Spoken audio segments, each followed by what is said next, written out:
নমস্কার বন্ধুরা, Bengali film reviews চ্যানেলের তরফ থেকে আপনাদের সকলকে সুস্বাগতম। আপনাদের সঙ্গে আমি তন্ময়। আজ আমরা রিভিউ করব অদিতি রয় পরিচালিত ওয়েব সিরিজ বোধন 2 নিয়ে। প্রথমে আমি গল্পটা আগে বলে দিই আপনাদেরকে যে এই গল্পটা খুব কমন গল্প। মানে এরকম গল্প হইচইয়ে তো অনেক দেখেছি, আশেপাশে অনেক ছবিতে অনেক ওয়েব সিরিজ আপনারা দেখে ফেলেছেন।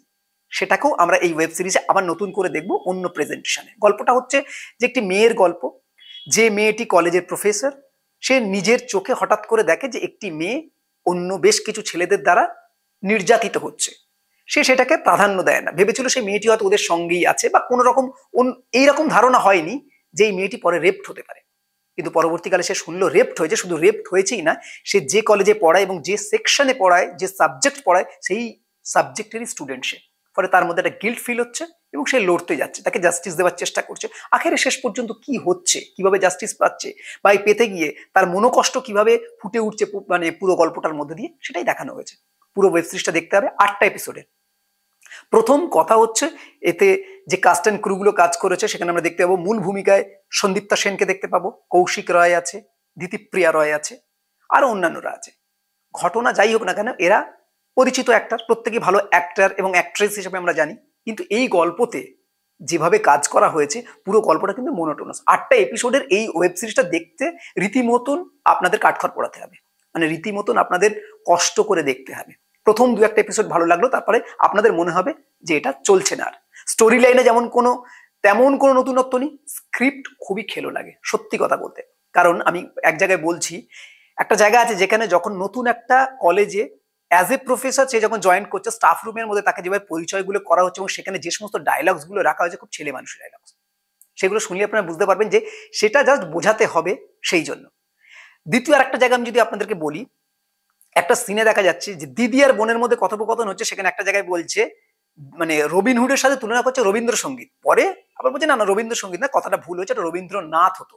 চিন্তা করুন, এখানে একদিকে রবীন্দ্রসঙ্গীত না রবীন্দ্রনাথ এই কথাগুলো বলা, মানে তাহলে বোঝাই যাচ্ছে যে এখনকার জেনারেশন তাহলে রবীন্দ্রনাথ সম্পর্কে কোন ধারণাটা পোষণ করে, বা রবীন্দ্রনাথকে এখনো পর্যন্ত তারা ঠিকঠাক করে চেনে কি চেনে না, এরকম একটা জায়গা চলে আসছে। আমি সেটাকে ধরলাম না, কিন্তু এটা বাচ্চা বাচ্চা লাগে, এই যে জোকসটা বাচ্চা বাচ্চা লাগে। সবচেয়ে বড় কথা হচ্ছে প্রথম সিনটা যদি আপনি দেখেন, সেই জায়গাটা থেকেই আপনার এই পুরো ওয়েব সিরিজটি দেখার একটা মন সরে যাবে। কারণ কি, প্রথম সিনেই দেখাচ্ছে একটা গাড়ি রোড সাইডে, একটা গাড়ি সেটা খারাপ হয়ে গেছে কোনো কারণে, তাকে হেল্প করতে যিনি আসেন তিনি হচ্ছেন ডিস্ট্রিক্ট ম্যাজিস্ট্রেট সেই এলাকার।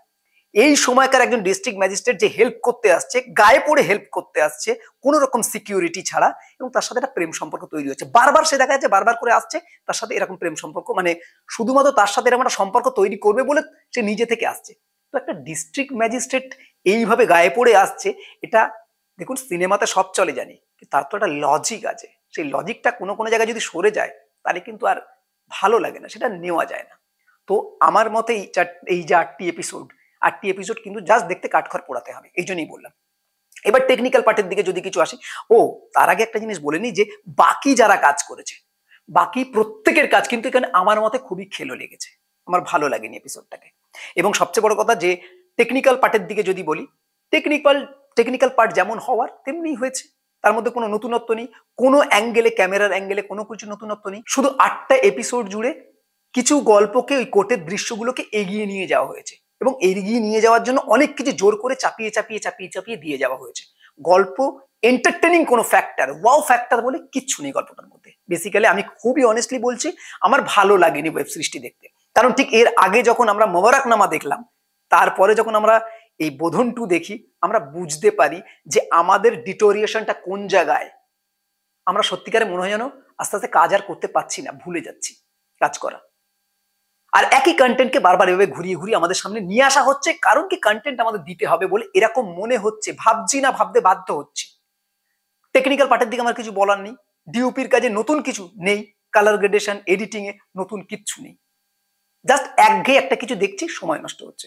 দেখুন এই ওয়েব সিরিজটি নিয়ে আমি খুব বেশি রিভিউটাকে বড় করব না বা বাড়াতেও চাই না, কারণ আমার কাছে এই ওয়েব সিরিজটি নিয়ে বলবার মতন কোনো সুযোগ্য পয়েন্ট নেই। আমার ওয়েব সিরিজটি মোটে ভালো লাগেনি, আপনাদেরকে তবু বলবো আপনারা দেখুন।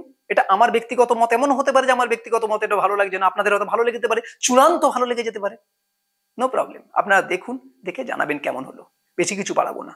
এই হলো ওয়েব সিরিজের মূল কথা। এরকম আরো রিভিউ জানতে গেলে বেঙ্গলি ফিল্ম রিভিউজ দেখতে থাকুন। আপনাদের গুরুত্বপূর্ণ মতামত আমাদের কমেন্ট বক্সে অবশ্যই জানাবেন। বেঙ্গলি ফিল্ম রিভিউ সোশ্যাল মিডিয়াতে সব জায়গায় অ্যাভেলেবেল আছে, আপনারা সেখানে আমাদের ফলো করবেন। বাংলা সিনেমাকে এগিয়ে রাখুন, বাংলা সিনেমার পাশে থাকুন। Thanks for watching.